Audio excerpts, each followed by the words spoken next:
Om Purnamadaha Purnamidam Purnat Purnamudachyate Purnasya Purnamadaya Purnamevavashishyate. Om Shanti Shanti Shanti. Om Brahmanandam Paramasukridam Kevalam Jnana Murtim Dvandvatitam Gagana Sadrisham Tattvamasyadi Lakshyam Ekam Nityam Vimalamachalam Sarvadhi Sakshi Bhutam Bhavatitam Triguna-rahitam Sadgurum Tam Namami. Om. Adoration to Sadguru, who is Brahman, the giver of supreme bliss, embodiment of pure consciousness, one without a second, vast as the ether, infinite, eternal, beyond the three gunas and their modifications, the supreme preceptor. Yoga Vasishtha Upasham Prakarana, Section 81, negation of the chitta, highlighting the practice of vichar, inquiry into who am I. You must realize that this is a very advanced topic, but no matter how advanced, allow your mind to understand it. When the mind itself is negated, there is neither thinking nor thinker. Vichar movement is directed towards discovering who am I. That's the central theme of vichar. Somewhere I am, that much sure, but who? Look into your body. Are you in your nails? Are you in your toes? Are you in your knees? I'm joking, but the idea is nowhere in your body you are confined. The body will come and go, and you are there. Many times your body has already come and gone. Your body is constantly a stream flowing on. Then am I the prana, the vital forces that keep the body alive and vigorous? But prana is like a stupid horse. It needs guidance. So mind and senses, mind is the one, senses included in the mind. That guides your pranas. Mind says, I should be quiet. The prana is like a servant, becomes calm. What can I do?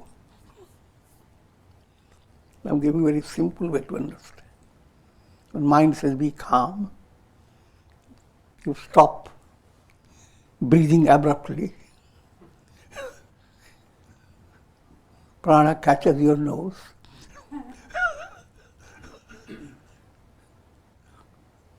So mind is controlling the prana. Prana is controlling your body.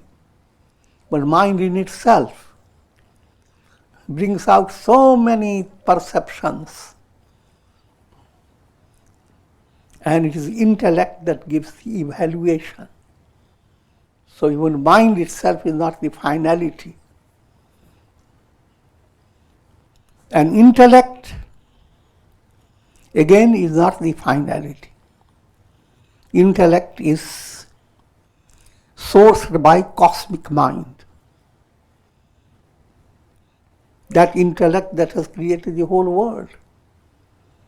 It's like ocean of that. Out of that intellect that is oceanic, your intellect has come like a little wave from that ocean. So you don't give all the credit to your intellect. Behind your intellect, the cosmic intellect. And behind the cosmic intellect, now jump to a very advanced level. Brahman, absolute. So, when you're looking for your I am, you end up with Brahman. I am not nowhere in the body. I am not confined to pranas. I am not confined to the mind and senses. I am not confined to the intellect. Ego is implied in it. I am not confined to the cosmic intelligence that creates the world. I am Brahman. If you want a very simple way to understand, you start with your I am like a reflected sun in a jar of water. Now the reflected sun starts questioning. As long as it's allegorical. If it does not question, reflected sun is quite satisfied to move from one container to another, one pot to another, according to the water as it flows from one to another, and it goes on and on. But when a spiritual curiosity enters, who am I? Now, reflected sun is led to understand that the real I am is the sun. Not all illuminations of the sun, they are countless. All illuminations are from the sun. But illuminations are not reality. The sun is the reality behind all illuminations. You don't have to run after illumination after illumination. And you are nothing but that sun. Every reflected sun is nothing but the sun. Any other appearance is appearance only, it's not a reality. This form of understanding is the highlight of vichar. When the mind itself is negated, there is neither thinking nor the thinker. When the mind is negated, that state, Brahman, for normal way to understand, when you go to deep sleep, your mind is negated. Your ego is negated. And you are not at a loss at all. As long as you are in the process of sleeping, you are a thinking person, you are a thinker, and you have thoughts. Within minutes, go to deep sleep. Thinking is not there, thinker is not there. All disappears. So that's the state of absolute reality, Brahman. Same as from waking up from a dream. In dream you are a subject, you have objects around you, you have a whole world.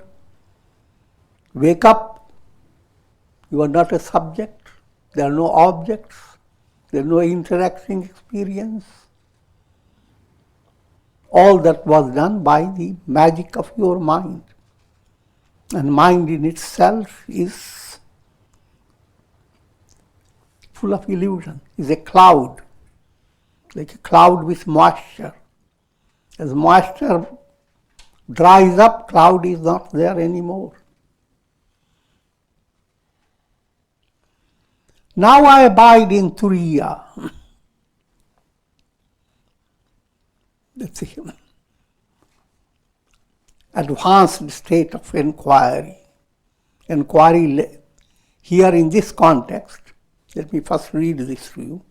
Now I abide in Turiya, that state which transcends waking, dream, deep sleep, and that which is designated by the mystic letter Om. Yoga Vasishtha is now directing your attention to Om. Om is a very profound basis for your vichar. And just give you a simple outline of Om. Om is practiced in this form of upasana. Upasana opens the door to vichar. Upasana is an artistic movement. You allow your mind to imagine, create a painting in your mind of how happiness looks like, how God looks like. And so in that realm, upasana, God is presented as Krishna, as Rama, as Buddha, as Jesus, as so many. All these are artistic presentations from the sages. Form is not your actual reality. So upasana level requires that artistic aspect of your heart. Vichar is intellect-based, but not intellectual. Intellect that becomes purified. Vichar is a movement of profound understanding. And that understanding process is not art. It's absolute mathematics. 1 and 1 is always 2. In other words, when you read Vedanta, it moves like mathematical precision. You're not the body. What next? Prana. Another person, no, I don't believe that. Prana first, then body after. So that's upasana. Your mind is trying to imagine. Vedanta will not permit that. You follow step by step in precision. So, and sadhana requires both a type of effort. Upasana effort paves the way, and then vichar movement. Upasana prepares it. Upasana allows your mind to have perfect setting. And once the setting is there, vichar comes in. And upasana and vichar, they supplement and complement each other. If your vichar is correct, your upasana will be profound. Your upasana is profound, your vichar will be powerfully potent. Now, Om. Om upasana starts with A-U-M and the fourth transcendental. Make it easy. Follow with your chakras. At navel center, imagine there is a lotus. And from that lotus, sound of Om is radiating. But understand, it is not a whole Om. The all aspect of Om, the very first stage. Now, while that is your mental setting, now use your intellect now. What does it imply? First stage,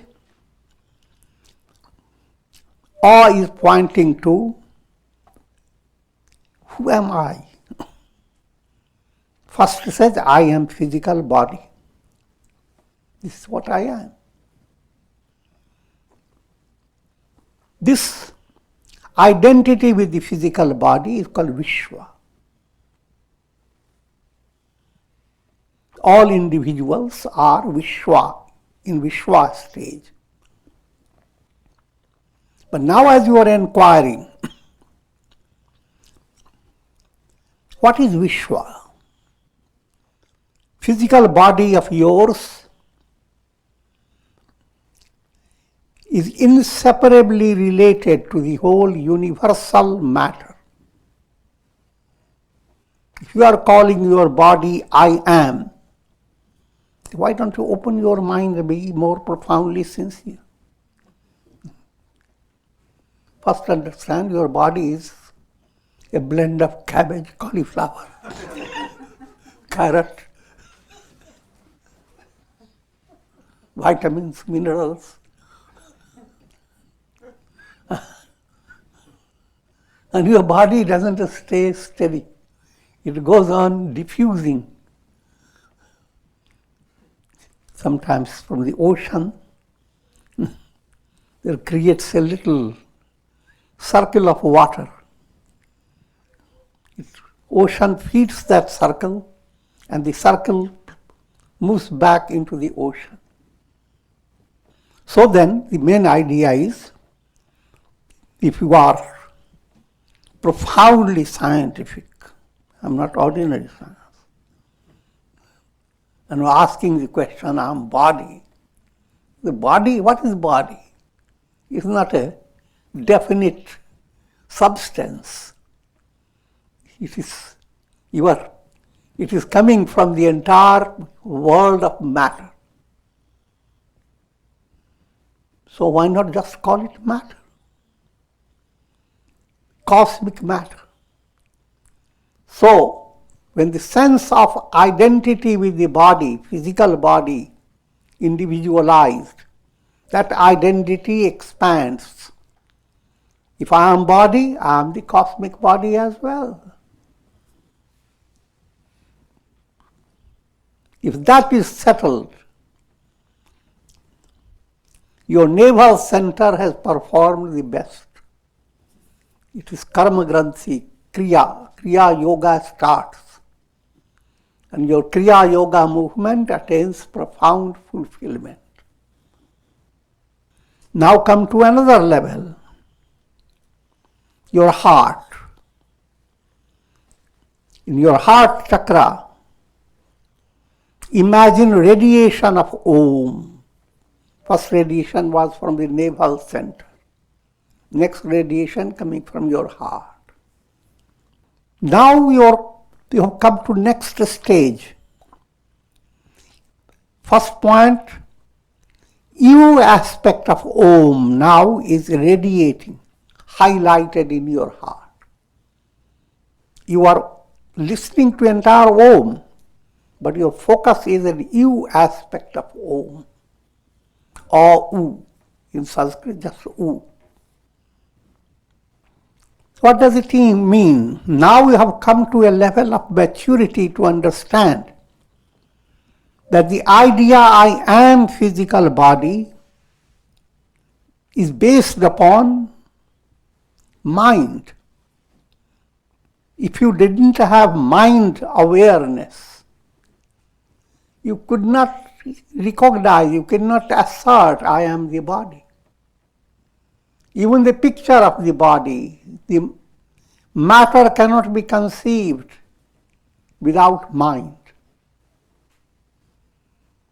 In brief, matter doesn't exist, it is mind that exists. So then, I am body, physical body, that was kindergarten level. I am mind, now you have gone to a higher standard.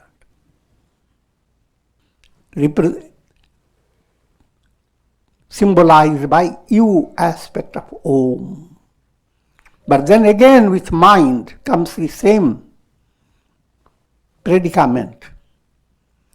Individual identified with individual mind.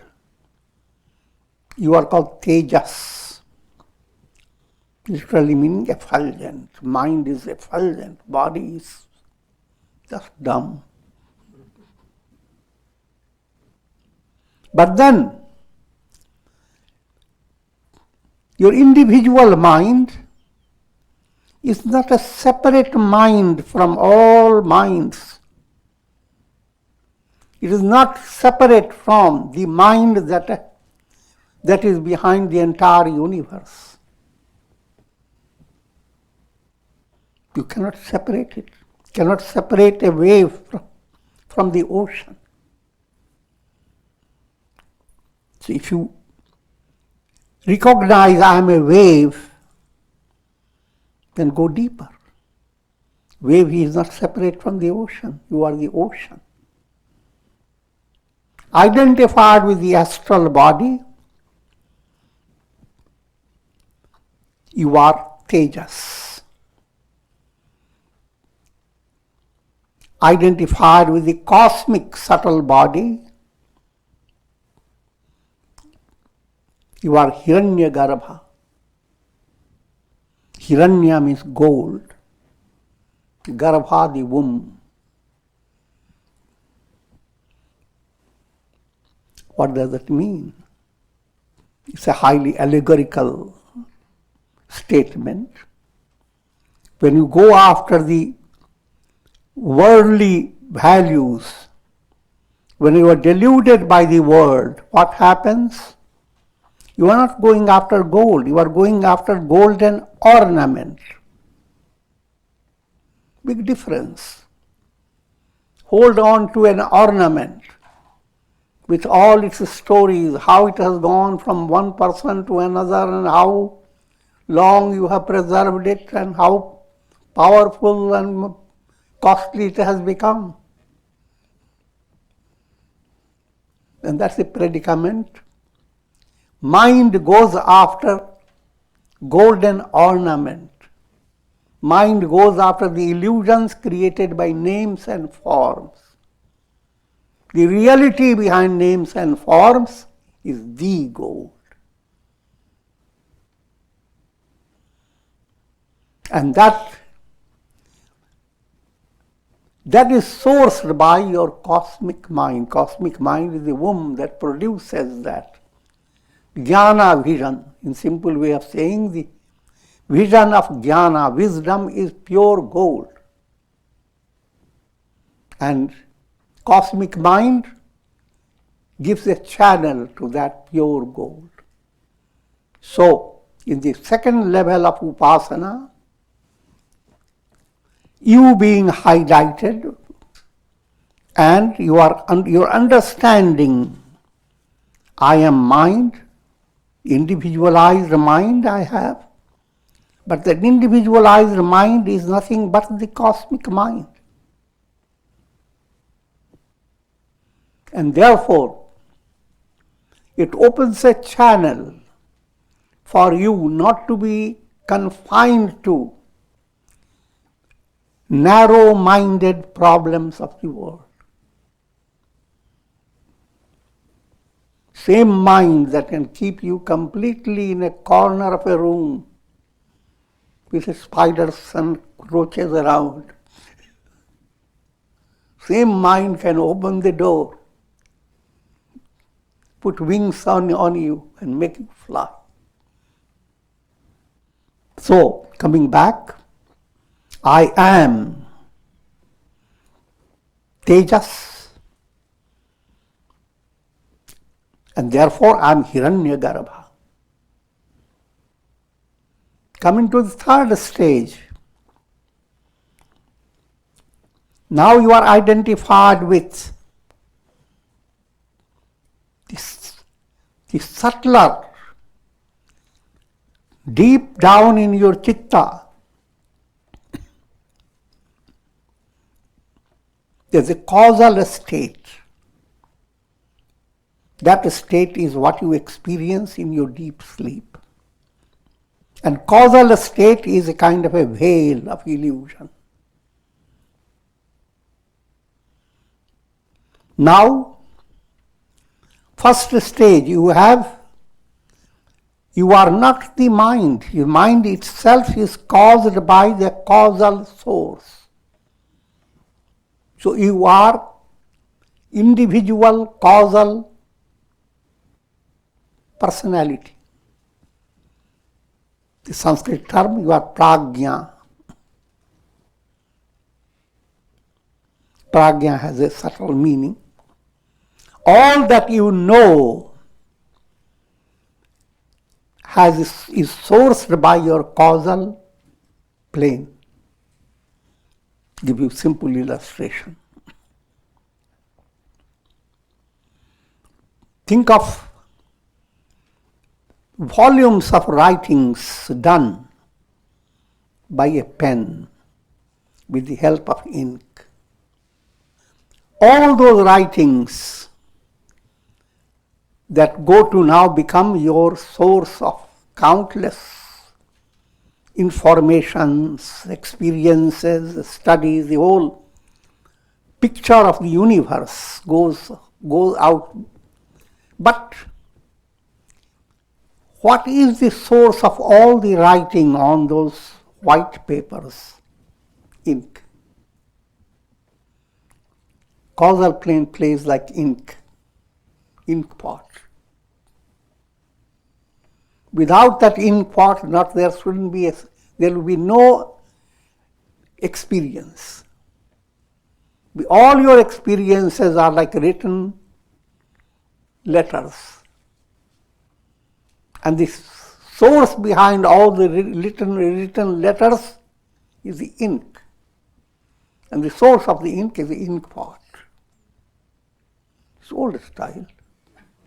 I'm not mentioning fountain pen.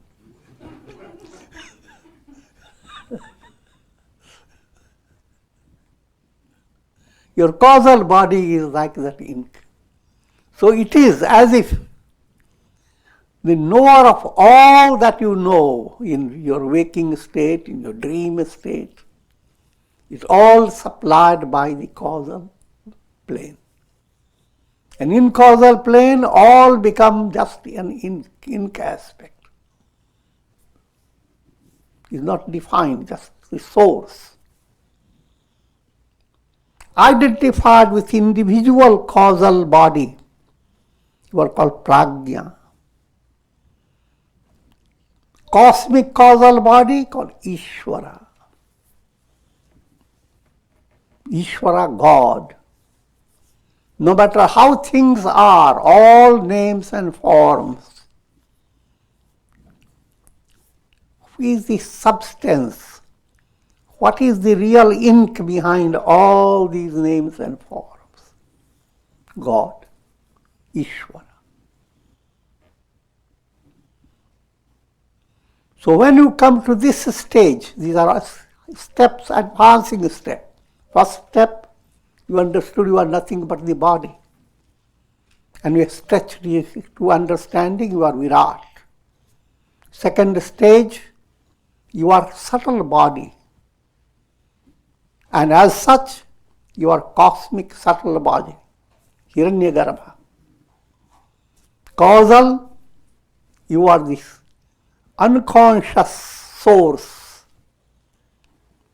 And therefore, you are the entire cosmic unconscious.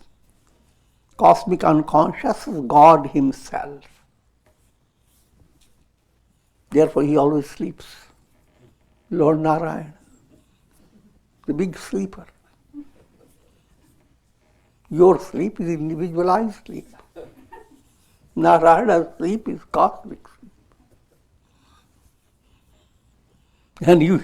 And you are, your sleep is a wave of Lord Narayana's sleep. So the three letters brought you to that stage. Now understand, even Lord Narayana emanates from Brahman through Prakriti Maya. That he is not the absolute. Ishvara stage is not the absolute stage. Brahman through Prakriti. And Prakriti with three modes. Sattva predominating Prakriti, Brahman through Sattva predominating plays the role of Ishvara, God, sustains, creates and dissolves. God comes again in three aspects. Brahma the creator, Vishnu the sustainer, Shiva the destroyer. But who is that Ishvara, Brahman? But since I have opened the door, through Rajas Sattva predominating Prakriti, Brahman plays the role of Ishvara. Rajas predominating, that's called Avidya. Brahman plays the role of countless souls evolving through the world. Tamas predominating Prakriti, Brahman plays the role of the world of matter. Every little matter, every little stuff you see in the world, your nails, leaves, dried leaves, stones, rocks, layers of earth, all matter. That's Tamasi Prakriti. Same Brahman through Tamasi Prakriti, Tamas predominating Prakriti, creates the world of matter. So that was an extension of this description of Brahman and how the three gunas operate. Coming back to the central upasana, Om, having come to the state of experience that I am, Prajna, and therefore I am Ishvara. You come to the fourth step. Fourth step is your Ajna Chakra. Rather, no, let me correct it. Third step was Ajna Chakra. Starting with the navel, A, with your heart, U, your Ajna Chakra, M. Now come to your Sahasrara, where all chakras are transcended. That Sahasrara is Turiya, the fourth. There you have no more description. It's just transcendent. Since you have counted 1, 2, 3, Turiya is fourth. And that's the absolute revelation. So, allowing Om Upasana to enter, your Vichara movement, who am I, becomes very profoundly successful. O Rama, thus should a wise person reflect on the negation of the Chitta and the affirmation of the Self.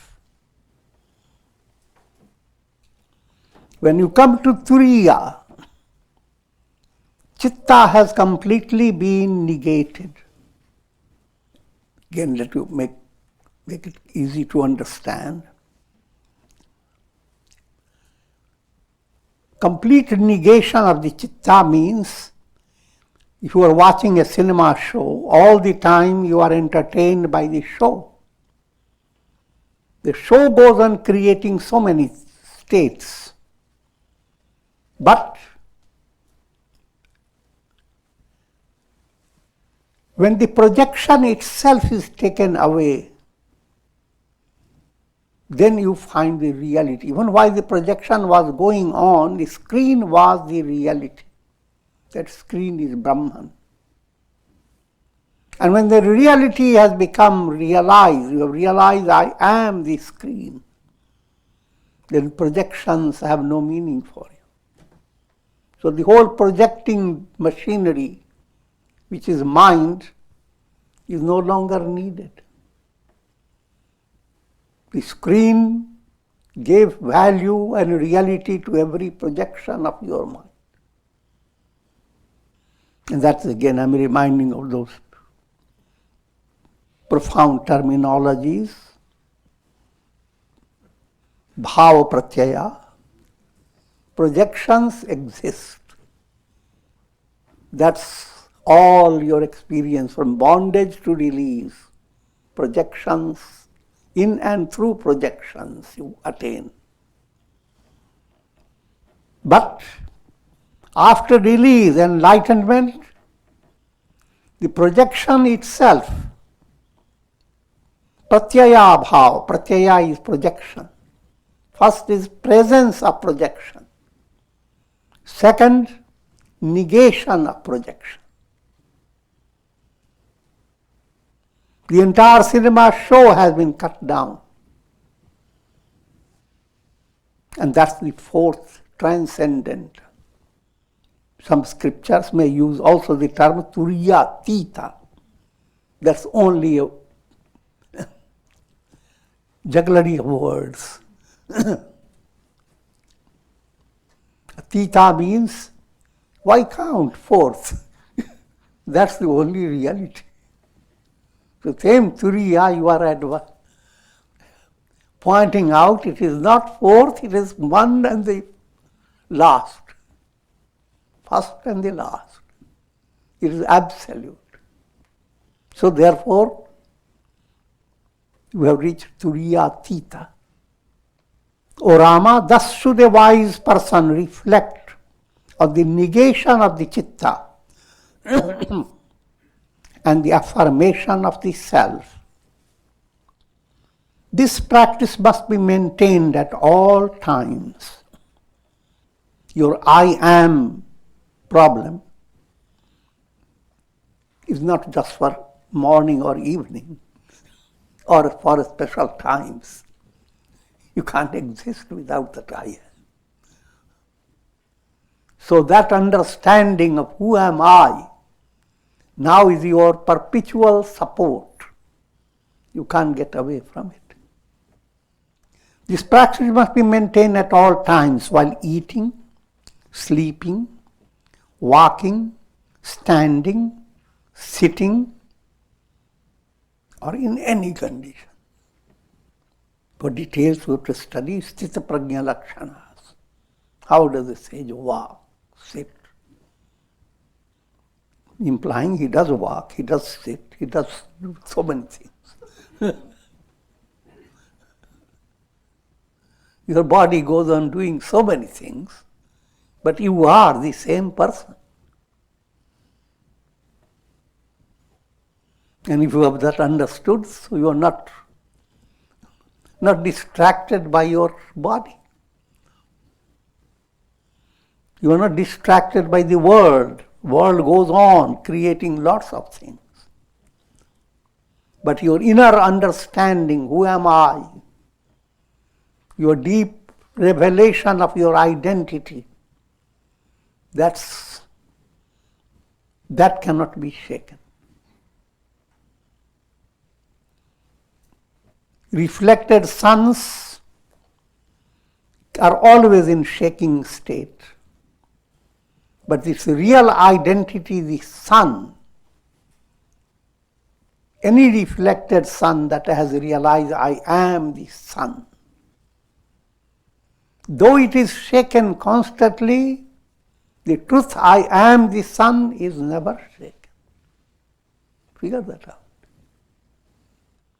Abiding in the self, a sage will continue to perform actions in daily life unaffected by their fruits. These are some highlights of characteristics of enlightenment. What does an enlightened person do? He lives his life, but people live their life always with a mind that is expecting better conditions. Sakamya life, always on the basis of desire and expectation. If that is so, then you are not enlightened. When you are living your life absolutely skamya, nothing have you to gain from all the work you are doing. All the work and the results will be in the world of Maya, illusion. And you have nothing to gain out of it.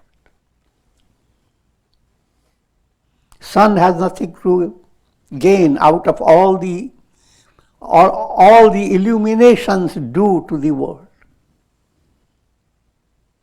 But illuminations continue to perform their functions.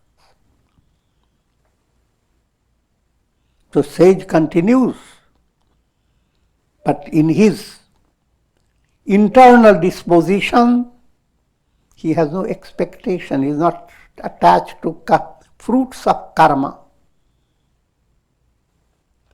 Freed of pride and vanity in all doings of the sage, his inner understanding, inner experience, he is simply an instrument in divine hands. Therefore, there is no pride. If wonderful things have been accomplished by a sage, generally people will give credit to their ego, how great am I. In the case of a sage, it is not so. But at the same time, you must understand, a sage may say, all this, I have done it. But his use of showing his pride is his humor. He is not giving meaning to it. Freed of pride and vanity, endowed with serenity, no matter how the things move in the world, the serene understanding that transcends the mental process. Your vrittis go on moving one after another, projections go on moving. But in between the projections, the screen goes on flashing, revealing. Now that revelation of the screen is highlighted in your mental functions. So a sage is experiencing all mental process, but the screen aspect dominates all the projections. The projections really have no meaning, they are just illusions. But they continue, they have their own role to play. Serenity in an aspirant is attained by great effort in the form of sadhana, through integrated movement. And you gain some short time for your serenity. But whatever duration you get serene mind, that opens the door to a profound spiritual progress. Therefore, serenity is considered one of the gatekeepers of liberation, shama. In the case of a sage, serenity becomes the highlighted reality of the mind, no matter how the mind moves. Serenity becomes like the sky. You are the sky. No matter how the clouds move and how do they play, that doesn't affect the sky. Serenity of a sage, that's deeper level of reality. That deeper level of serenity, nothing can disturb. Therefore, the face of a sage shines like the moon due to the fullness of joy. With unbounded wisdom, he exists in the world, performing deeds that are in harmony with scriptures. Sometimes you may read in the scriptures that a sage is beyond law of karma. Even if we are to kill all, he will be still the same.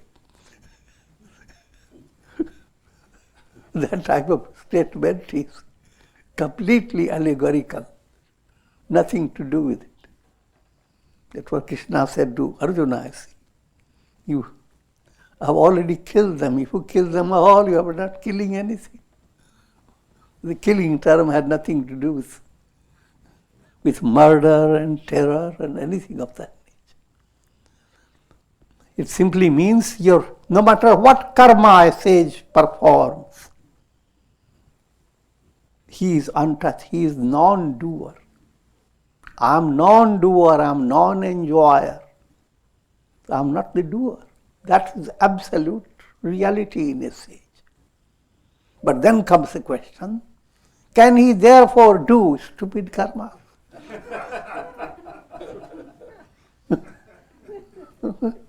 The very question is stupidity. It will not be possible. It will never be possible for the sun to create darkness. Sun will always create illumination.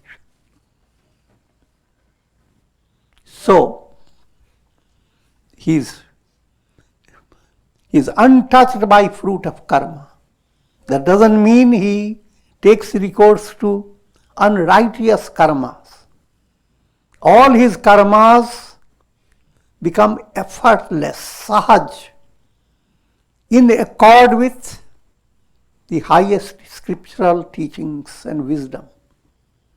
That becomes spontaneous. He doesn't have to think about it. And with this I am concluding. Om